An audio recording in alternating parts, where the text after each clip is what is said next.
নিজের পায়ে নিজেই কুড়োল মারা হয়তো এটাকেই বলে। এমন তিনজন ইউটিউবার বা ভাইরাল চেহারা যারা তাদের নিজের দোষেই আজ গায়েব। 3 নম্বরে আছে রানু মণ্ডল। স্টেশনে গান গেয়ে ভিক্ষা করে খাওয়া এক মহিলা তার গানের গলার জন্য একদিন এত ভাইরাল হয় যা সে কোনোদিন স্বপ্নেও ভাবেনি। কিন্তু ওই যে একটা কথা আছে না, इनके हाथ में सोने का लोटा दिया ना, फिर भी इन्होंने सिर्फ भीख ही मांगना। কিছুদিন পর তার সেই চাওয়া পাওয়া লোকদেরকেই সে ইগনোর আর তাদের সাথে খারাপ ব্যবহার করা শুরু করে। আর তারপর যা হওয়ার। 2 নম্বরে আছে হিরো আলম। ছোটবেলাতেই তার বাবাকে হারিয়ে তার মার সাথেই বড় হতে হতে অভিনয় করার স্বপ্ন দেখে, আর বড় হতে হতে ইউটিউব তার স্বপ্ন পূরণও করে, কিন্তু অভিনয় হিসাবে না, একটা হাসির পাত্র হিসাবে। আর সেই মানুষদেরই হাসাতে একদিন তার রবীন্দ্রসঙ্গীত ভুলভাল করে গাওয়াতে আর সেটা দর্শকদের খারাপ লাগার কারণে তাকে ঢাকার পুলিশ গ্রেফতার করে। আর ফাইনালি 1 নম্বরে আছে রোদ্দুর রয়। এক সময় এমন এক ফানি পার্সোনালিটি ছিল যে তার নাম শুনলে সবাই তাকে চিনত, আর তার গান আর কবিতা ড্যাম।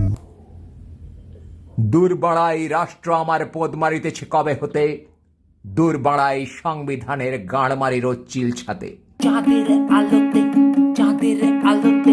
কিন্তু একদিন সে ফ্রাস্ট্রেট হয়ে তার চ্যানেলে লাইভে গিয়ে এই রাজ্যের মুখ্যমন্ত্রীর ব্যাপারে এমন কিছু কথা বলে যে তারপরেই তৃণমূলের সমর্থকরা তার নামে কেস করে দেয়, আর রোদ্দুর রায়কে এর জন্য অ্যারেস্টও করা হয়। সাবস্ক্রাইব করো নেক্সট পার্টের জন্য।